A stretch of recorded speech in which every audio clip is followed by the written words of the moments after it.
So we're live. It's gonna pop on my Facebook page.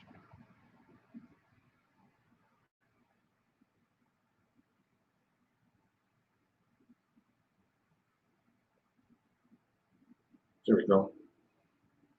Live. All right, here we go.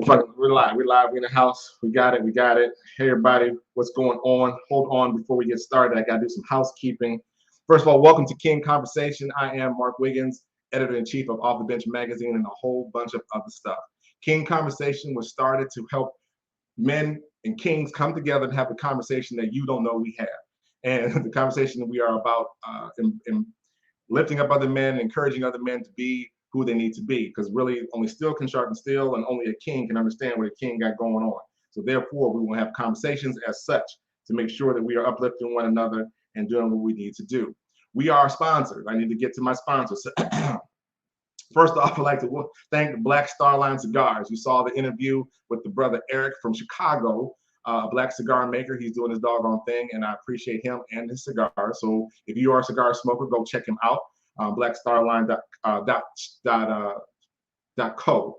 If not, hit me on Off the Bench magazine on our website, OTB magazine on Instagram. You can get the link there. Secondly, I want to make sure if you have a young player, young athlete, which most of my guests do, and they are playing and they're in need of some mental support, I have the program for you. It is the OTB Mental Game Coaching Telehealth Program. I said what I said. A telehealth program with the one and only Dr. Coffee. Dr. Coffee is a beast, sports psychologist and mental game coach. And we partner together to bring this opportunity to those who have young athletes. They are dealing with burnout, playing with after injury, or just have self-worth issues and whatnot. Hit me in the inbox and we'll connect you with Dr. Coffee and you can meet with her. She is world-renowned international power lifter. She's about 4'7". She's gonna kill me. She may be about 5'4". But anyway, power lifter, former national power lifter, fitness model, and everything. And she understands what's going on with our young athletes. So you definitely want to do that. Also, the October issue is getting ready to drop. It is Domestic Violence Month and Breast Awareness Month, and each OTB is on top of it. We have a great feature article and a cover by one of our own people in the magazine. I'm not gonna tell you no more. You have to subscribe to it. Listen, it's $37 for a full year subscription, 12 issues. Go to offthebenchmagazine.com and get your subscription today. We're also looking for businesses and vendors with services. We're trying to put together a holiday gift giving guide where you'll be able to feature your business, whatever you're doing, and we're going to bring you on to the platform and have like a little pop-up sale virtually for those out there. And if you want to expand your market and expand your reach, you need to get with me. Hit me again on inbox me on Facebook for more details. Again, go to offthebenchmagazine.com and follow me on Instagram. I said already, OTB Magazine, and subscribe. Whew.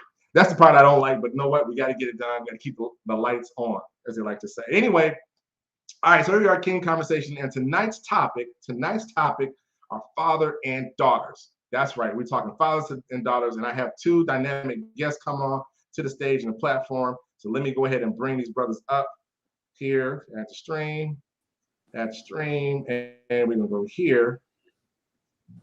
I like that one better. I like that one better. What's going on, gentlemen? How are you doing? What's up? What's up? How you doing, man? What's up? Man, it's a pleasure to have you on with us tonight as we're talking about fathers and daughters. If you follow along and you know, I don't do bios. So you got to tell us about yourself and want to know about who you are and tell us about your baby girl, in your case, G, baby girls. So G, go ahead and tell us first what's going on. All right, so I'll start it off. So basically, my name is Gordon, and I'm the father of two beautiful girls, 12 and 14. And I'm here tonight because Mark invited me, and I wanted to come share some of my experiences of what I go through with my girls. I consider myself to be a pretty high caliber father, very involved. And so hopefully I can share some of my experience with you all and go from there. Great. Hi, my name is Tim. And give us your daughter's names. Jordan and Lord. Gordon, give us your daughter's name. Can you hear me? Who? Is that better? Okay. Say the names again, brother. I'm sorry. Is that better? Their names are Jordan and Lorden. Jordan and Is that better? Can you hear me? Lorden. Yep, Lorden. Yes. Just like Gordon, but with an L.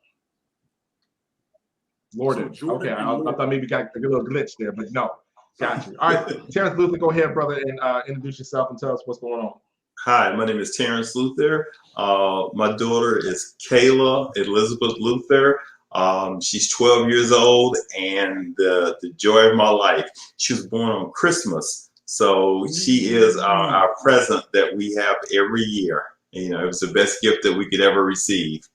And yeah, so thank you for having me on, and I'm more than happy to share my experiences with you in regards to dealing with Kayla.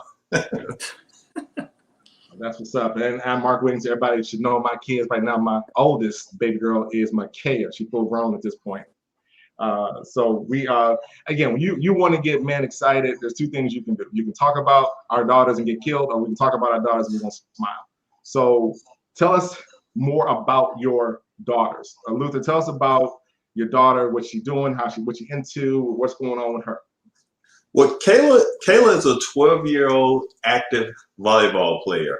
Last year she played for Metro Travel. She was the youngest girl that was on the team. She was 12 years old, and she did amazing. She's a joy of my life. I wanted her to play basketball like her dad, but you know she wasn't interested in doing that. Volleyball was her thing. Every time I would try to get her to go to the court, she was always, you know, she would always say, "No, Dad, no, I want to play volleyball." So, you know, we got in the yard, started throwing the ball around, and she just took to it like a fish to water. Like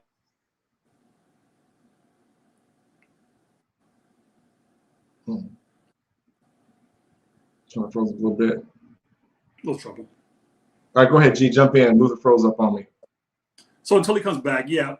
So my daughters, they're into swimming, and so swimming is very competitive.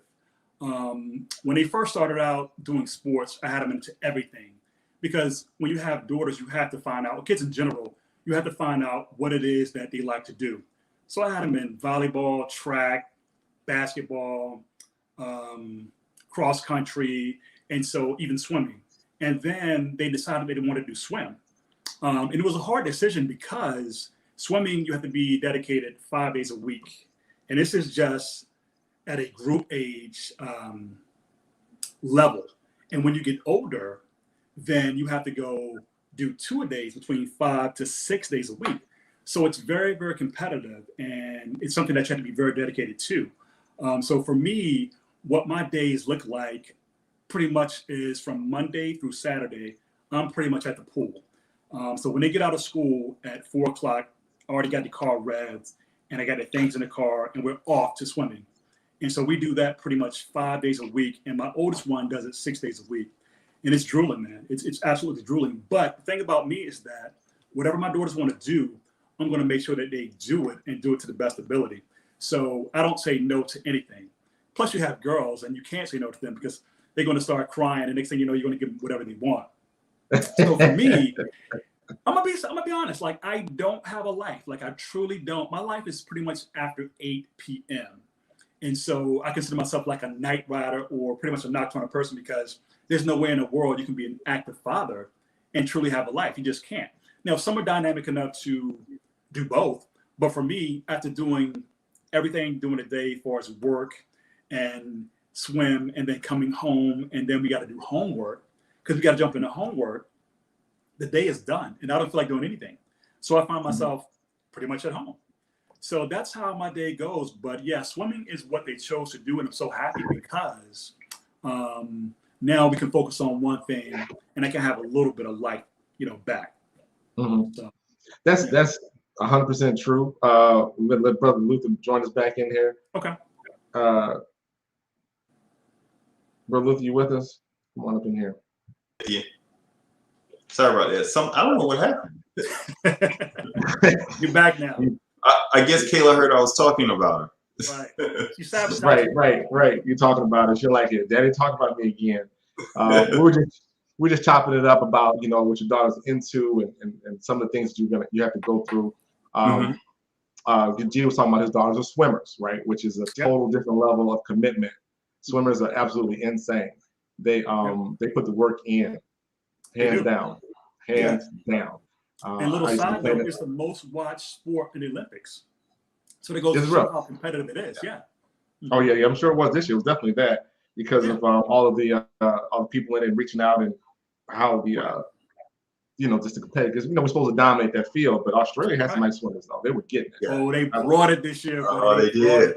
Yeah, and I was kind of excited too because we get a little arrogant over here, and it was good for my girls to see while we're the best at a lot of things, other people are trailing us and they're trying to beat us and be better at us with a lot of things. So they got a first-hand see at what the competition is truly about across the world because they follow it intently. When I tell you they know the swimmers, the names, they know some of the times, they can give you history about it. My girls are beasts, man, because this is what they want to do. And my oldest one ultimately wants to qualify for the Olympics. Now, she don't know if she's going to be able to make it or not, but I think she probably can get close to qualifying. And then, if not, she has a dream of going to UVA because a lot of people don't know that UVA had 23%, I think, of the swimmers in the Olympics. That's crazy. Wow. So we didn't even know they had a program that deep until my daughter researched it. Yeah, because I was like, no, you're going to, listen, I'm in D.C. and I'm a father where my daughters ain't doing nothing, where I can't go on a drive or a little walk and see them. So I got a plan. I work near GW. So one of y'all going to GW and the other one is going to law school at Georgetown after she get her BA, what have you. And so I had it all planned out. So next thing you know, my daughter, she goes online and she was like, Daddy, you know what? UVA is good for swimming. And then she starts to follow them. And next thing you know, I'm getting like hit with like all these articles on UVA, what they're doing, what type of exercises they're doing. And I'm saying to myself, oh my God, I had it all planned out to where I can always be a walk or a drive to them. And so I'm not going to say no. So I think she probably can get in the UVA if she comes back, because she's injured right now. She has tendonitis. And so we're trying to work on that. But she's injured right now. But she made some really good stride this summer. She was placing 90th in summer swim. And so summer swim had like thousands of kids there. So even with 90th, it's still good. So I said, you know what? I'm going to buy you an at-home gym. I bought her a rower, I bought her an air bike, and I bought a toner for her. And so she started working on it. Next thing you know, man, this girl started blazing a trail over the summer, coming in first at every event. She came from 90th to 40th. She still wasn't happy. I was like, do you understand? You was 90th. And now you came to 40th in a couple months. I said, Jordan, I promise you, baby girl, you are going to make it big. Because this is unprecedented. And so she ended up researching all the great teams in Northern Virginia. And Northern Virginia is a beast for swimming. NCAP is like the #1 in the country. And then there's ACC. And so she decided she wanted to go to ACC, and they had an Olympic swimmer that went there this year too, that's now going to Stanford. But she's pretty determined, and because she's so determined, I don't try to break her heart and break her dreams. I just push her. So if we're going to do swim, you're going to be doing the exercises, the swim, and we're not going to take it for a joke. And you're going to have to give up some of your life. It's just what it is. And so my daughters are pretty dynamic. I'm pretty proud of them. Yeah, nice. I know I was ranting, but I had to go on my passion. No. This King conversation is what we talk about. People again. I want people to understand how proud we are of our baby girls. Right? This is what they do. But Luther, your daughter is in the sport that don't have a lot of. Starting to be more and more African American women involved in volleyball. They're out there, but they're now elevating to higher and higher levels. So, what's it like right now in the gym with your daughter playing, and how really into it is she in volleyball, or is it just you? No, it's more her. It's more her. You know, just like G was saying, I really didn't have a lot of knowledge in regards to volleyball and to, anything about the sport until she started playing. And then my wife started like looking into it and looking at different places and schools. And Kayla did most of the research herself. She was looking at trying to see who the top volleyball team was, who were the top players and stuff. And she started watching matches and started watching, some of the guys on the Olympic teams and things like that and all. And then when she was watching, I was like, let me take a look and see what she's looking at. And just like G was saying, I realized that Virginia is deep with volleyball players. But like he was saying, there's not a lot of African-American women that are playing volleyball. A lot of them migrate to basketball instead of volleyball. And in Northern Virginia, it's even more so because, you have, an African-American girl out there trying to do a sport that's basically dominated in Northern Virginia with, a lot of white girls. you know, but she's doing her own and holding her own. And at 12, that's what impresses me the most. At 12 years old, she's taken an interest. She's dedicated herself to it. She goes outside. She hits the ball around. She does the exercises. My wife has private lessons and stuff for her. She goes to like these training camps with girls that are 14, 15, 16 years old, and she holds her own. And I'm like, oh my God. And people come up to me, they're like, how old is your daughter? And I'm like, she's 12. They're like, whoa, what? They were like, are you kidding me? I'm like, yeah, she's only 12. And, you know, she'll be 13 on Christmas. And they were like, oh my God. And, you know, she started actually playing when she was like maybe 11. So she's only been playing like a year. And she just took to it like a fish to water.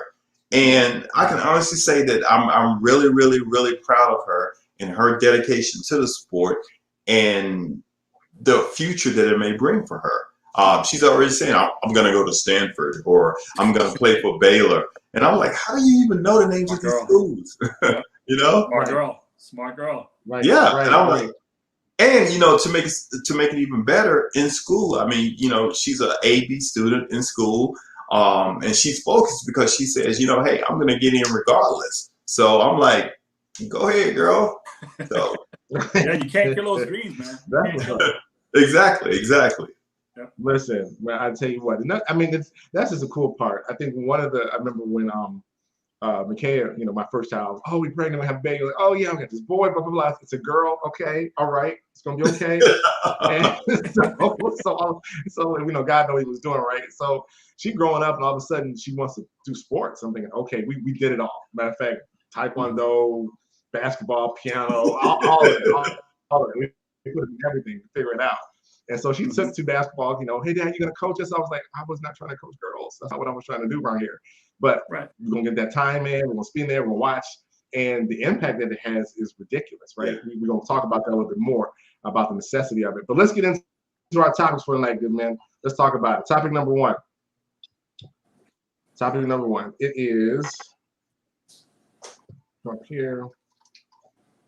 Toughest part of raising a daughter. What is the toughest part of raising a daughter? What you got to say about it? Brother Luther, we're going to start with you. What's the toughest part of raising a daughter? Oh my God. You know what I'm going to say. You know, this was always my biggest fear, you know, because I'm like, I know how I was as a boy growing up, you know, and I said, okay, if I have a daughter, you know, I'm going to make sure that I do this, I do that. I'm going to try to dot my I's and cross my T's and be that super protective dad and all this other stuff.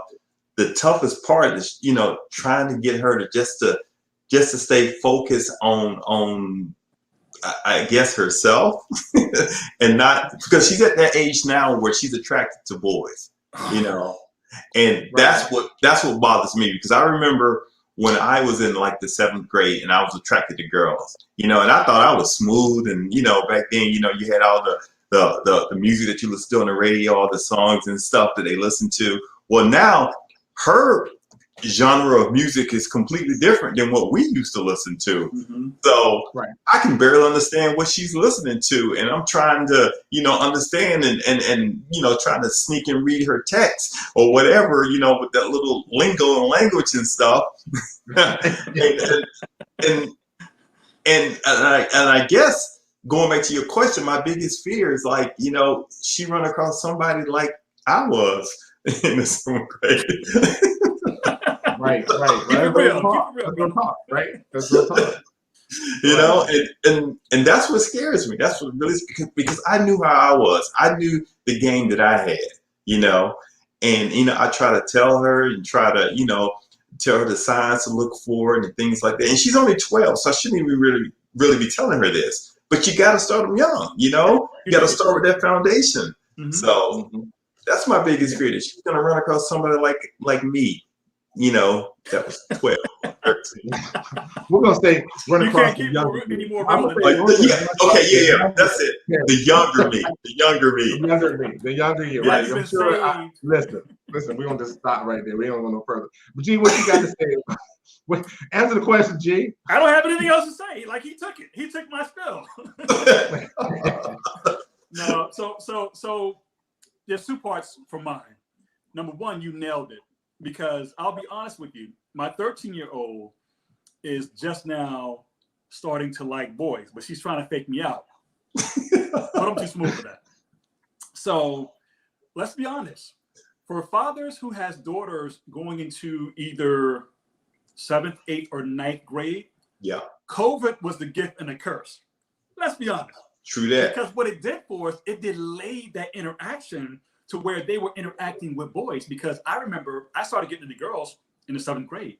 Mm-hmm. And so I was like, I had my first girlfriend in the 7th grade. I know what I was doing in 8th grade. By 9th grade, it was a wrap. I was a full-fledged adult. I was a grown man by this time. I was just catching a yellow bus.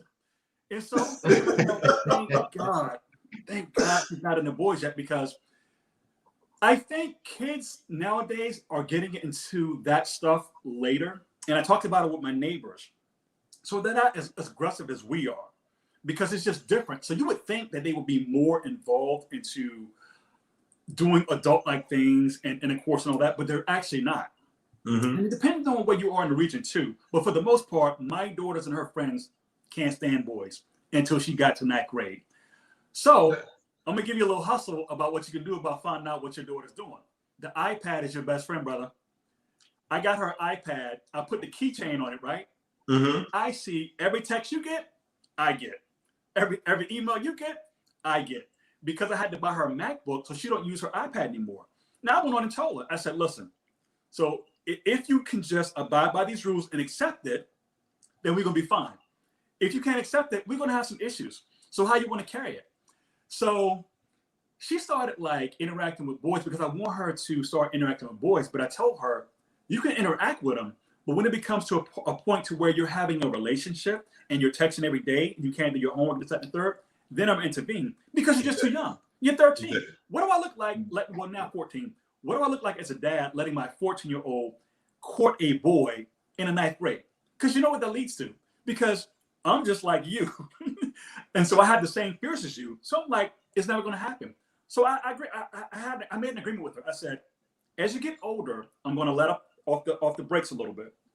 I said, but 14, and you just turned 14, it's not going to happen. I said, in different cultures, they have to accept what their father and what their religion and what certain policies and procedures for what they live by are about. And I gave her an example about how I dated an Indian girl, and the father let me date the Indian girl. One day, woke up, phone turned off. Next thing you know, she got married through that prearranged marriage type of situation. And I told my daughter this, and she was like shocked. I was like, and I'm not making this up. This actually happened. I said it broke my heart because I thought the father was cool with me. And he was. He really did like me. But in their culture, this is what you do. And that was a wrap. I've never heard from her again. So I said, so now you have to understand there's certain things you just have to deal with. I said, Jordan, I'm too smooth. I'm in these streets just like you. I know what's going on. I have cool friends like Mark and now Terrence. And I said, listen, you can't get anything by me. I said, listen, and also I'm an investigator. So I said, do you want to have this issue? I said, just abide by the rules. You get everything you want. Just chill. I'm a great father. I'm going to press up, but right now you can't. And so she was able to get that. But then when I started reading a text, because the go around for the iPad keychain, and this one's going to get you. The go around is Snapchat. Snapchat, all the kids now are using that chat to where it disappears, and you as a father don't know what's going on. So I said to her when I found out she had Snapchat, because she faked me out. She was like, Daddy, all my friends got Snapchat. You know, why don't you go ahead and let up off the app and approve it? Because they got to approve the apps too. Mm-hmm. I got the parental iPad and iPhone stuff on lockdown. So I approved it. And I'm thinking, well, she never wanted to use Snapchat before. Matter of fact, it's passe. Passe is not. When I went on there, old girl had over 100 friends in 2 days. I was just like, oh my God. And then her sister told me, she was like, Daddy, well, I just want to let you know that. Her little sister said, I just want to let you know that in Snapchat, the chats disappear. And so I was like, oh, really? Like, yeah. And so I was like, And so a snap came through. I clicked on it. It was a smooth white boy. I mean, smooth. Next thing you know, I went back on it because I wanted to see if there was a history. It disappeared. Now I got to seem like the bad father and tell her you can't have Snapchat either. So what I did was I said, Jordan, we have a problem. I said, you're 13 and I'm not going to be one of these fathers who don't pay attention to what's going on. Next thing you know, you're carrying an AK-47 to school because you're depressed and you wanted to get at somebody. I was like, that ain't going to happen. So how are we going to handle the Snapchat? Because I'm going to put it in your hands because it's erasing stuff and I don't like that. I said, call it what you want. I'm a loving father and I got you back, but you cannot have the Snapchat. She was like, well, I'll put it to where the history shows. I said, well, that's going to be the only way you're going to have Snapchat. And so she agreed. And I was just like, these kids are smart. And we're raising them to be smart. Like these kids, when I tell you, Mark, when they're super smart, yes, it's scary. And so now she's going to a school, a private school now, where everybody damn near geniuses. And so when I tell you, you got to compete with that, man, she can do some stuff on the iPad that I'm just sitting here like, oh my God, what did she just do? Hey, Jordan, come help me. You know, it's crazy. But that's what I want from them. But that's my biggest fear because I'm just like Terrence. I was in those streets back in the day. And then coming to DC, it's 20-1. Let's keep it real. When you're young and you come to DC, it's kind of like you're in a melting pot of everybody. Yeah. And everybody loves you. And we all know it because you're African American. Yeah. Don't get it twisted. People say, oh, African Americans have it hard. Well, you know what? Sometimes you do. Police brutality, I get that. But as far as curiosity towards Black men, let's be honest. So you're dealing with that. So now my goal is to change the karma. How do I change my karma to where it doesn't affect my daughters? And this is how I do it. I don't have a life. I'm her best friend. I'm in her ear. I can't do anything because by the time I want to, I'm tired. My friends literally got to drag me out. So I was once cool, DC Live, hitting the streets. Like most of y'all, it's a full-time father, and that's it. That's all I got. But right. It's scary. Yeah, it's really scary. But first of all, I appreciate you and that journey because what the audience needs to know is his Instagram is father of 2 daughters. And you talk about your baby girls again. We'd be here all night. This is not even a problem. I'm just like, yeah, bro, you're right. And this is the, you know, but again, in King Conversations, these are the things we have to talk about because there are concerns. We were a younger us. When I was, now apparently the dark-skinned brother wasn't as gangster as light-skinned, wavy-haired brothers. So y'all in the streets, I was in the church. So I don't know about none of that. Mark? What? Okay, we know about the church. You know I'm best friends with your best friend, right? listen, we ain't going all that way. This is my show. Listen, no. But I mean that's the fear. So with Micaiah, the toughest part with raising Micaiah was that I was afraid I was going to be too hard on her. I was going to be too pushy, too on top of her, too smothering, too firm, like she was the boy. She was the boy I was supposed to have first. So she wasn't. She was the girl that God told me I needed to have. Right. So we dealt with that. My fear was that I was going to be too hard on her. And then you have to taper all that out and trying to get her to do different things and be out there. And it was difficult, along with those other things that did come. I mean, we had to deal with the text and at the private school and all that kind of carrying on. And you're like, what the hell? This is at the Catholic school? Listen, we found out the Catholic school, they have resources and time. That's what they got over there versus the other schools. They don't have no resources, but they still got time. Exactly. And it was a challenge trying to keep her focused on that and dealing with issues of self-esteem and do I fit? And I'm only Black girl and all these white dudes, they won't speak to me. I was like, you went to the school I went to when I was a kid. So that was my biggest fear, is that she would have that experience that I had going to all white school, being a few Blacks. And that was a whole, I don't know what the hell I am today. Sometimes I wish I was white. That right there. That was my problem. That was my problem. Yes, my biggest fear was really to make that not be the case. But fortunately, again, as God would have it, having gone through it, I had an understanding of what she was about to walk through.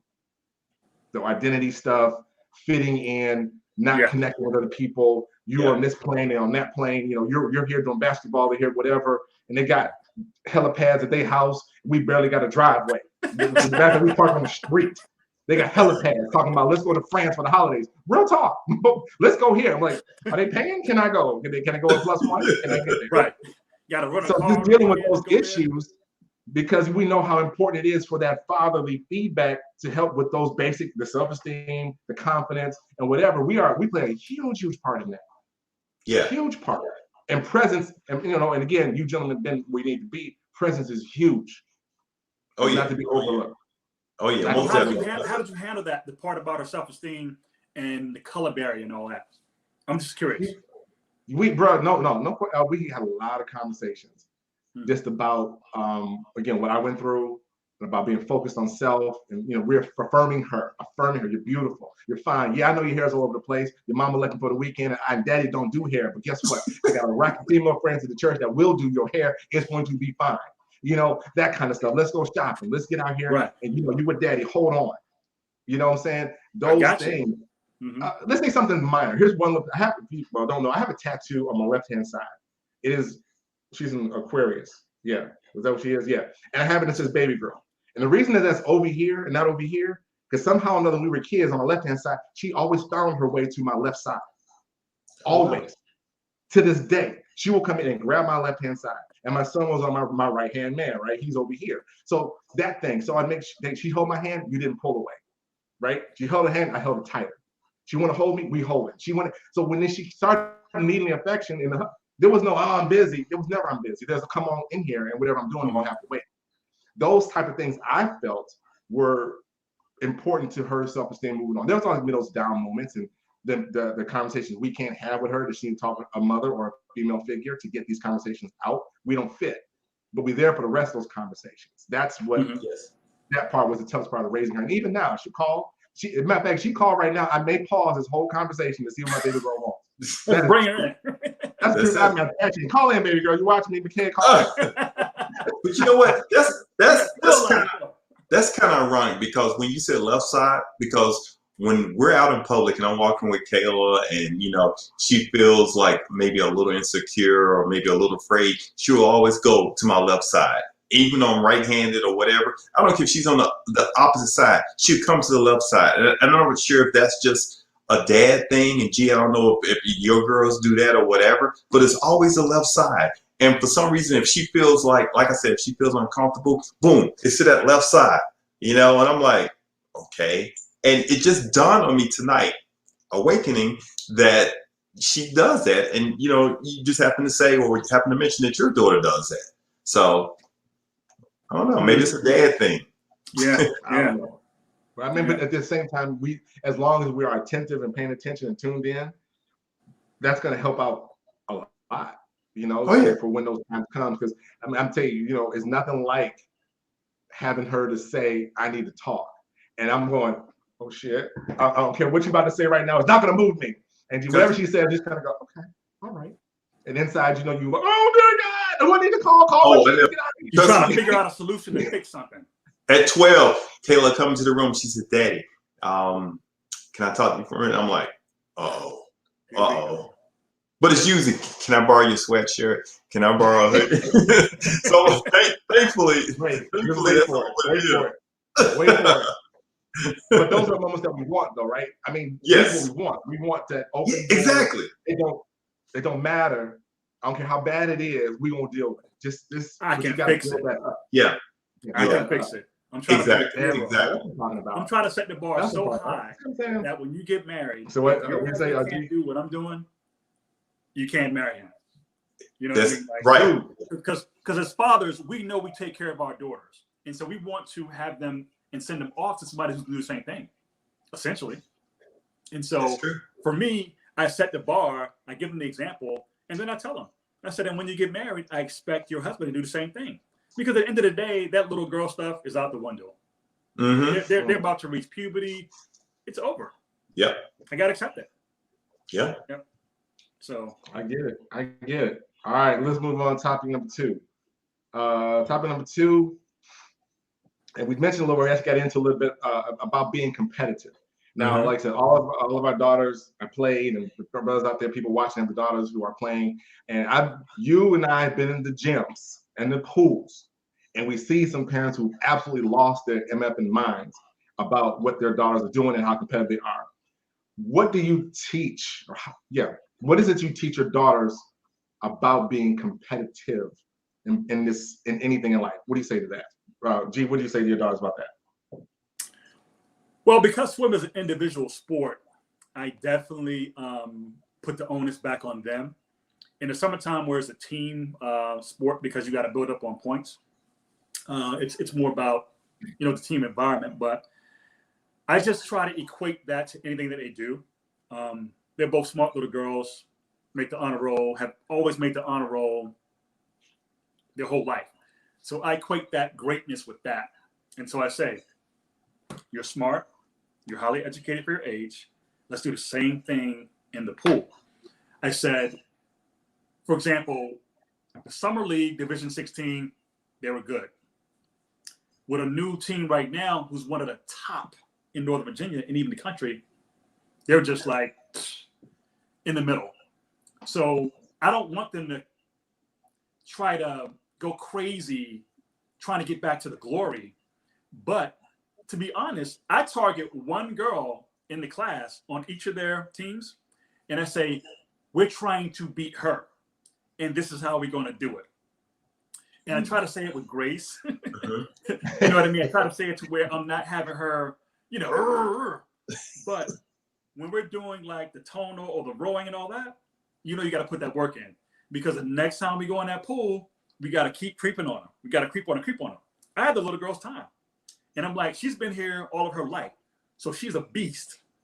Mm-hmm. But you're just beginning to be here, so you might not beat her right now, but we know we're going to catch her, because our work ethic outside of the pool is just unreal and unmatched. But I said, we will catch her, and that's how I keep them competitive. And so, but I do it in a gentle way, because for some reason, man, I just don't want them to be like obnoxiously competitive to where they lose kind of a sense of just fun and spirit and being feminine and just being like decent people. I feel like sometimes we can get caught up into being so competitive to where I'm the angry parent on the side, yelling and screaming, acting a fool, embarrass myself and my people. I don't want that. I just don't. So right. I want them to be graceful with their competition, but kind of be like a silent but violent type of person. Just sitting back. I'm gonna get you. When you win a race, congratulate yourself, but it's over with. It's done. Let's move on. Right. That's all I got. I mean, I just try to keep it graceful, but I cannot lie and say that when they lose, I want to walk out of the pool. so for me, it's very humbling as a parent when they lose, and they're going to lose a lot because they're on a new team. Oh yeah. Oh, they're going to lose a lot. Yeah. Matter of fact, you're not going to see me post anything for about 1 year because they're going to be losing. But I know they're building character because they have coaches that have sent people to the Olympics. I mean, come on, they're going to get there. So that's what I do. I just try to keep it graceful. Yeah. Right. What do you say, Brother Luther? What do you teach your daughter about being competitive? Well, I tell her, whenever she loses or whenever she feels like, there's defeat somewhere, with her, like with a match or with a game or something like that, use that to your advantage. Find out why you lost. Take that and be better the next time around. And I tell her all the time, despite what G says, I tell her all the time, be a beast. I say, you're the smallest one out there, because she's playing up. I'm like, go out there and let them know you were there. They might not know your name before you get there, but they're going to know your name after you leave. And so far, it's been working with her, So my thing with her is that I just want her to be the best person that she can be. If she feels good after the match or after the game or whatever, and she feel like she did her best, and if there was somebody on the other team that did a little bit better than her, I'll tell her, you'll get there. You'll get there. It just takes time. And that's when I go back to, remember, you're only 12. They're 13 or 14 years old. You're only 12, and you're playing on a more of a competitive level, but you're here. You're here. You know, so take the competition just as competition. You know, find their weaknesses and you become stronger, you know, for them. And she's like, oh, okay, Dad. And so far it's been working. You know, I feel your pain because they entered volleyball too, and I'll be honest with you, it was so competitive and it was so such a demanding as far as training that Jordan was like, bump this, I'm going to swimming. And so I understand, but here's the crazy thing: when she started practicing after school and on her own, she got better, and the coach was just like, you know, she really got good before she quit on us, but she didn't have any confidence. But she had confidence in swim, so she gravitated to. And so then I had to have that conversation about we don't quit. We don't quit. The next time you do that, we're gonna have an issue. And so she understood. Yeah, but exactly. Yeah, your daughter's in a very competitive. I mean, it is crazy. It is absolutely insane how many people are doing volleyball now, because now even boys who can't play basketball like you two, because they can jump, killing the spikes. Oh, I know. When we went to nationals in Las Vegas, it was like incredible. I mean, I seen girls that were younger than her that were like incredible. And I was like, oh my goodness. And it's amazing how this sport has taken kind of like a world of its own, you know? And it's just amazing to me. And I'm glad she's interested in it. But I told her, you know, when it stops becoming fun, you know, you can leave. You know, you don't have to do it anymore. The main thing is that when you get on that court, you want to have fun while you're playing. You know, don't let it lead your life. You want to have fun. You know, never lose that desire and that fun for the game. And she's like, okay. Listen, the competitive part, it's always a back and forth situation. You have to listen to how they're going to do sports and how they're going to do in life, because it's the same thing, right? Sports is life, and life is sports when you come from our angle. And how to do that. I used to tell McKay, you know, go out there and be aggressive, be aggressive, be aggressive. And I speak for an organization, and I started hearing Positive Coaching Alliance. I'm gonna just shout them out. If you anybody out there, you see the words Positive Coaching Alliance, PCA, show up at your organizational sports, please go and listen. It'll change the way that you raise your kids in sports. It is that powerful. And one of the things I began to hear was the words that I was using didn't fit. I'm teaching you to be aggressive. What I really need to be telling you is I want you to be assertive. I need you to be assertive, because that is not because this is the way it changes, because once this sport is over, aggressive somebody in the boardroom doesn't look well at all. Someone's assertive, we can deal with that. You can still get the same results. Getting where you want to go is just a tactic, right? So I had to start changing how I spoke to her and letting her know about competition, about the wins and the losses, and more importantly, did you achieve your own goals? What I talk about. What are you doing for your goals? Did you get them or not? I don't care about the scoreboard. Did you get your own goals? Now, did you give your 100, right? Not your 110, 120, those are lies. Did you give your 100? If you did anything less than 100, then you got work to do. You were not competitive today. So those are the conversations that, you know, I had to, because I want the transferable knowledge. Now that we're old and can't walk out the knees and stuff, we understand that there's a life after this. They can't see it. Yeah. So it's important to us as our fathers, we tell our daughters to really set them up for success down the road, whether it's sports or not. At some point, one of these is going to end. Yeah, that's true. The end. Father Time is undefeated, right? So that's the competitive part. I love it because it is transferable.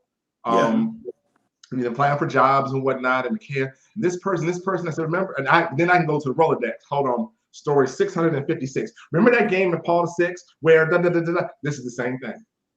Oh yeah, I see it. Remember that? You ran it down, slapped it down. I was proud of you and everything. Remember that? Yeah, same thing. So teach them how to be that. And that's a good point. Good point. Great point. Well, I'll teach my kid how to compete. Meaning, what I need to bring to the table, how do I study, how do I work? I mean, you clearly are teaching your daughters these traits, these skill sets. So when they move on, they can deal with loss. They can deal with missed contracts, not getting the bid. They can deal with the rejection and come back, or not need to work harder and not be afraid of the work. Your daughters are not afraid of the work. They don't know no better. They don't know no better, because right now they're getting the results, and hard work always pays off. So that's the kind of the message that we need, continue to talk to our daughters about being competitive and still being that woman at the same time. You can be that one, right? You can be that and still that. Yeah. And look, you can still drop step for them if you want to. It's okay. You drop step. All right, let's go. All right, topic 3. Let's go. We're gonna wrap this down in a minute, but this is the best one here. Let's go. What's the best part about being a girl dad? Since that's the new phraseology. What's the best part about being a girl dad? Luther, what you got? That you got a girl that's gonna love you unconditionally, no matter what you say or do to her. That's the best part about being a girl dad. My daughter will always look at me as her hero. I have this little thing that she wrote a couple of years ago, like, Dad, you're my hero, da da da da. And it's the best thing. I look at it all the time whenever she makes me mad. I'm like, okay, whew. I'm her hero. So, but the best thing about being a girl dad is just, it's unconditional love. And that's what it is. It's just unconditional love. I'm not saying that you can't get that from having a son, but with a daughter, it's completely different. It's just the feeling and the hug you get. It's just completely different. I mean, it's unexplainable. I remember the first time I held her, I was like, wow, this is my little girl. This is my baby, and nothing has changed, since then. And I guess that is the best thing about being a girl dad. That, you're always going to have that little woman in your life, no matter what. So. All right. I love that. Say, that's all I got. All right, G. That was enough, brother. That was beautiful. Question to you, G. What's the question is to you? Man, the best part about being a girl dad, or the best thing, is no matter how tough I am on my girls, because I'm pretty tough. And I'm tough because I don't want them to miss opportunities, and I want them to be able to take advantage of everything that they have. But sometimes I can be the villain, because mom is always the soft-hearted one, the one who is like, oh, you don't have to go to practice, or, oh, it's okay. And, where I'm like, discipline focus. We got to get this discipline up. So I'm the bad guy sometimes. And sometimes you feel like your daughters, if they had a bat, they probably hit you with it. I mean, I'd be hiding bats thinking, man, she get this bat one good time, I'm done. And so you feel it, like you really do sometimes, but I don't stray away from my role as a father. I'm firm about what I do, and I stay strict because I know at the end of the day, you've got great grades all your life. You're a competitive athlete. You've done great things. You were able to get scholarships for private schools. You were able to do all kinds of things because of my discipline. Not because I just said, oh, you don't have to go to swim class anymore. Just forget about it. Or you don't have to do your homework. Oh, it's 12 o'clock? Oh, you're going to have to pay your homework? Oh, you're doing the homework. All right. I'll take you to school so you can sleep another hour, but you're doing this homework. I'm the bad guy. And sometimes they really don't like me. I'll be honest. Sometimes they really want to be angry at me. But here's the part where it gets me when I know I've done my job. Whenever they make honor roll, Daddy, guess what? I made honor roll. I immediately say, you didn't do it for me. You did it for who? You. Mm-hmm. Daddy, I went from 90th to 40th. You didn't do it for me. You did it for you. Now, how did you do it? Oh, working out over the summer on a treadmill. I said, I know what I'm doing. Jordan, I know what I'm doing. And so while they might not like me all the time, when they have any issues, especially complicated issues, I fix everything and I'm the hero. There's nothing better than me fixing every single thing that happens in my daughter's life, and they know I'm going to take care of it. I mean, that's like, oh. And here's my last part. You may have boys, and sometimes boys may let their wives take care of you when they get older. Girls, in most cases, are going to take care of you, and they're not going to put you in the nursing home, and they're not going to just let you sit there with a wet diaper. Like your son's mean wife will let you do, because your son, he's just oblivious because he's so in love that he forgot, you come first. And that's another thing I do. Your parents always come first. and I'm drilling it in, you know, and I'm like, yo, you're part Hispanic, so that's the way that's what you do in the culture. You don't believe in nursing homes, this is what you're gonna do. And so I'm grateful that I have girls and I'm a girl dad because there's no better feeling. Now there's times where I wish I had boys because, you know, like Mark was a awesome basketball player. You know, I heard about him. You know, I grew up playing basketball down there with the greats in Newport News, Virginia. You know, plenty of people could have gone into the NBA, but somewhere along the line they lost their focus. I wanted to have that dream of, you know, having my son like Mark. You know what I mean? Being a basketball player. I mean, I'll be lying saying I didn't. But at the end of the day, there's nothing more gratifying than having two little girls that you can be faithful to and that nothing shakes that. It's not even a sacrifice because I chose to have them. So it's just my duty and my role as a father. So I'm just grateful to be a girl dad. I really am. Yeah. I wouldn't change it for the world. Yeah. I know that's right. I mean, that thing, that relationship bond between a father and a daughter, and it's just so ridiculous. Like, oh, it's daddy's girl. Like that's a good thing. That's a good thing. You daddy's girl, Yeah. absolutely.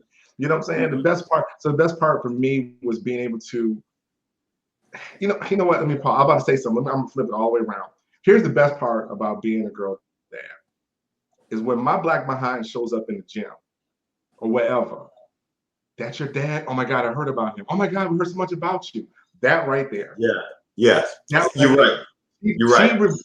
Our relationship is so strong, so that she wants to tell everybody, I don't care what your daddy is, my daddy's better. Your daddy ain't about nothing. Right? That's you know what I'm saying? Oh, you Mr. Wiggins, oh, you KK's dad. I'm like, yeah, of course I am. You know what I'm saying? That you don't strive for that, but that's the byproduct of what you're saying, Brother Luther. That's what you're saying, G. The mixture of all that and how we are as humans or how we are to our daughters is that's the byproduct. The love and the desire that they want to call and pick up the phone and say, hey, what you were here, I remember this, I remember that. And especially, you know, especially the part where, you know, gee, I wasn't the enforcer. That was the wife. That was the mom. She was yeah. I had to balance that out. You know what I'm saying? I was like, okay, I'm always have and I'll always be that fun dude with a purpose, but I'm firm and I know what I'm doing and we're gonna get it there. We're gonna finesse it some kind of way. But that's what they need. They gotta make that balance, right? It is there. So that was it. But in those moments of softness and those moments of embrace or whatever, you're having a conversation. You're having a conversation. I'm reinforcing what the mother said. They just don't know it. I'm telling you the same thing, but you just don't know it. I'm telling you the exact same thing. You just don't know it until later. You go, they were saying the same doggone thing. I don't know. Yes. So to me, that's the best part, is that she will acknowledge me no matter when, where, or ever, and I will do the same. So I love that part about being a dad girl. All right, so we're rolling this down. We got this section here called giving out flowers. And this is the part where we as men, I said this in the pre-show, we are horrible about acknowledging one another, especially about acknowledging other men and other people about the job they do or what they mean to us. So I acknowledge you, both these gentlemen, for coming on my show to talk about your loves of your lives, your daughters. Someone out here is going to be blessed by what you're saying. Someone's going to be encouraged. And hopefully somebody who's a shit dad, I'm sorry, that you would turn around and fix your shit and become a better dad. Kid conversation. This is what we talk about. I'm just being real. I'm not saying I was the greatest. I'm not saying I'm the greatest dad ever, but I know some dudes like that don't do anything for their kids. Period. And I got an issue. But hopefully they may be encouraged to try and fix some stuff. So I'm passing my flowers out to you right now. That was my low flower. But y'all go ahead and who you want to pass your flowers out to, and we're gonna go from there. But Luther, go ahead. Who you passing flowers out to? Give them flowers. Well, and I'm gonna be honest, and I'm not saying this because you said it, Mark, because you know I look at your stuff on Facebook and you know your Instagram and all your other little stuff and off the bench pictures and your videos. Oh, that's it. And I'm like Diddy. I'm like, listen. But you know, I look at the love that you have for your son, and you call him my boy, and then and the love that you have for your daughter. I'm like, that man right there. He loves his kids, no matter what. You know. So I'm gonna give my flowers out to you. And G, I don't know you that well, man, but I gotta give my hat off to you. Forget the flowers. You got two girls, man, that are close in age, and you're dealing with some stuff, man, that's just like, wow. I mean, I'm dealing with one 12-year-old. You got two. You know, and I can only imagine. So here's the whole bouquet. Hold on. And here's one for you. They look like you with the good hair. I'm in trouble. I'm in trouble and I know it. Matter of fact, I'll probably use the same products.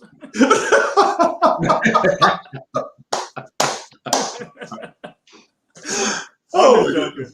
Just joking. But they are good looking girls. They are. So that's all I got. All right, G, who you giving the flowers I out want to to? kind of piggyback off of you. I got two sets of flowers to give. One to Mark. And Mark don't know this, but I'm a sponge. I've always have been, and I've always been like a weird, eccentric Kanye West type of dude to where I'm not your average type of cat. And so one day I went up in a conference, and here's Mark, and it's a motivational speaker conference. And, I was invited there, and I'm there to support. And I know it's going to be good because African-Americans are there. When they start talking, it's like being in church as a sermon. And so I'm there, and, it's going okay. And people are coming up, and I'm like, yeah, I'm a little inspired. Yeah, I might change this, but yeah, I'm good. So next thing you know, I'm knowing Mark, and he gets up there, and I haven't seen him speak yet. And I was just like, is this the same Mark that I've been hearing about and known for like all these years? Listen, this wasn't even his conference. He blew it out of the water. Oh yeah. Oh yeah. When I tell you the conviction, passion, everything was there, standing ovation. Like after that, you just wanted to leave. Like you didn't want to hear anybody else because Mark had pretty much said what he said, repeated it, and then dropped the mic. And you was like, okay, this is it. This is it. I don't need anything else. So what it did for me was it showed me that I can be more vulnerable in terms of being animated with conviction and just being, who I am and just letting go. I never told him that, but I always wanted to say, this is why I admire you. You know what I mean? He's a big presence, but everybody with stature don't have what he has. And I always said to myself, this guy is just a gem waiting to be polished and just put out there. And me being, I want to fix everything. I just want to just call him and say, hey, have you tried this? Have you tried that? Blah, blah, blah. But he's already out there. But Mark has really, I guess, exemplified that for me in terms of be who you are, have conviction, sell it. Because the dude is good. He really is. Oh, yeah. And so I've been wanting to connect with him because I'm in Northern Virginia. He's down the street. But sometimes we just don't kind of, our paths don't cross. So the best I got is just seeing him on Instagram and seeing what he does. And for me, I don't hate on anybody. When Mark does something great, I say to myself, I got to up my game. I never use you and Mark or anybody as, oh man, nah. If Mark is doing this, well, I can do this. Well, if he's right here, I can be behind him. If Mark is sweeping with a broom, you ain't leave me behind. Same for you. So I never hate on people. What I do is say, well, I can do that too. And if not, I'm going to try it. And then sometimes it can just not be my lane. But Mark, I know you didn't expect this tonight, but you really killed it, and I took away that from you. And I'm being sincere. I'm not just saying it because this is your show, and I'm trying to give you flowers on some old fake stuff. I really, really mean that. And at some point, we got to link at least once, twice a year, kind of hang out so I can pick your brain a little bit, and maybe you can get some tips from me and what I do, which what I do. And so that's it. No, that's not it. Well, you know what? Let's end it on that. I think that's good enough. I want to give them back to you, and maybe on the next episode I give them to the person I really want to give to. But tonight I think giving you a just due is just enough. Yeah. Well, I receive it, and again, it's hard to give compliments as men, and it's really hard to take them. But I receive that, and thank you so much. That means a lot. So again, my flower give out to both of you. Again, you're raising two daughters and proud and doing the doggone thing, and I've known you for years as well. In the background conversations and to meet you, like, yo, this dude is legit. You know what I'm saying? So every time we posting, I'm right there with you, supporting for you, keep you lifted up and doing your thing. To Brother Luther, frat brother Made, into my chapter, I'm gonna give you flowers for being that dude.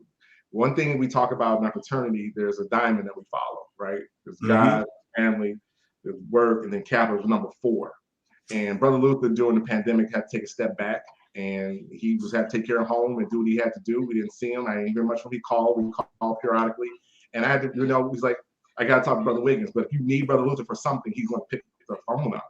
And so it was hard. And people, whether people understand that is irrelevant. The brother had to take care of the house and take care of home. And for that, I give you your flowers. But my real flower shout out goes to Brian Ricks. Brian Ricks is supposed to be on the call tonight. This is another brother that I grew up with, another light-skinned brother. Yeah, Alpha, but that's okay. We go way, way back to the hood. We believe we actually played against each other. You think oh yeah. It's kind of right there. We don't know for certain, but we watched literally our kids grew up in the same church nursery and rolled all the way. You watch my kids, I watch his kids. When I was going through the divorce, his house was that respite for me. Like I could just show up, sit on the deck, not say anything, and be fine. Hey, I need you to take the kid. Not a problem. So that dude, and he has his daughter's the oldest of all the stair-step kids and whatever, and she's about to get married. So I know he's exactly happy for her. And I was hoping he can be on time. He could not because of what? He's out being somebody. He's being dad for someone. He's standing in the gap for someone tonight. So we don't need to know all the details. Just keep him lifted in prayers. But I'm giving his flowers to him tonight because that's what kings do. All right. Lastly, let's get it. The King's Decree. This is the last thing of the night. This is the thing that we talk about, what you say is law. So there's your last shout out, words of wisdom that you want to give to the audience. And Brother Luther, go ahead with your King's Decree. My King's Decree is this. You often regret the things you didn't do, not the things that you did. That's my decree. So it is written, so it is so. Brother G, what you got? For me, one of the things I tell my daughters, and I often tell myself, but most of my daughters, is stay ahead of the game. Stay ahead of the game, because when you stay ahead of the game, anything you do after that, you're prepared. Give an example. Learning Spanish. For over 5 years, I had them learning Spanish, doing apps, doing workbooks, and the whole nine. My daughter goes into class. She comes home. She said, Daddy, my Spanish teacher was speaking Spanish the entire time in class. I said, well, that's what he's supposed to do. You're trying to learn Spanish. She was like, no, and I understood about 50% of what he was saying. And I was just like, what did you do, Jordan? I said, we stayed ahead of the game. We practiced for this for about 5 years. So now we're trying to get you fluent so you can respect and honor your grandmother, who's Chilean. And so I will say to anybody out there, stay ahead of the game. It is going to be hard. No lazy parenting. Dedicate yourself to your kids because you only have one chance to raise them, and then they're adults. And they have to come back and take care of you. So especially African Americans, there's no excuses. Forget Nikes, forget Jordans, forget all of that stuff. Education, education, education. Stay ahead of the game. Because I'm telling you, I come from a place in Newport News where people didn't get it.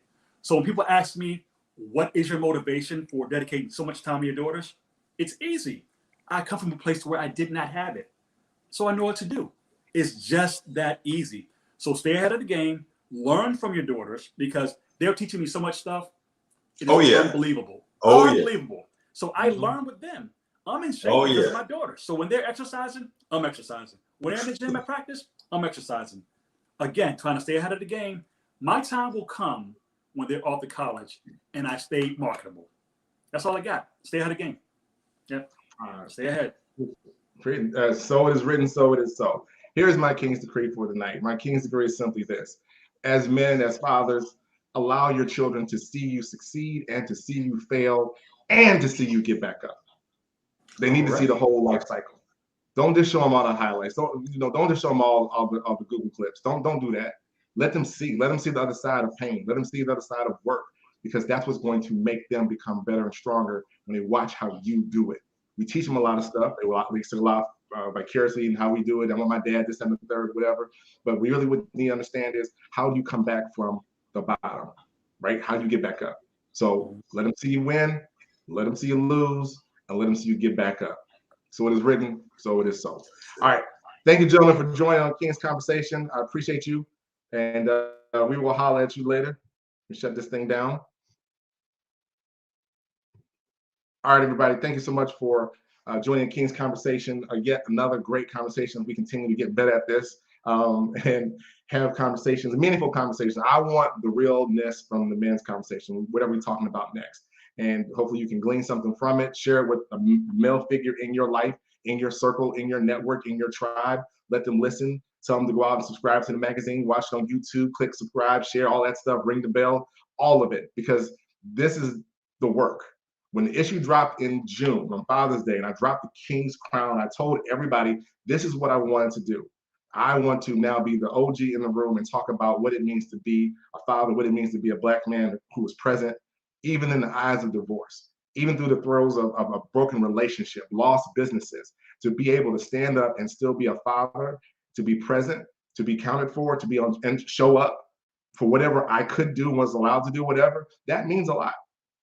It means a lot. So I want to hear that. But I want to hear the highs and the lows. They ain't all bad. They ain't all bad. I don't want to leave with relationships and what man can be. You can go anywhere and get that conversation. Go get my friend. Go get Brother Keith Samuels. Y'all want all that conversation? Y'all can go over there, Brother Samuels, and get that. He knew it is what it is. But if you want the other conversations about what it takes to be whole and how we're going to get there and be better than we were yesterday, then King Conversations is what you want. I am Mark Wiggins, and remember this: if you can reach your goals as a step ladder, then they're probably too low. I'm out.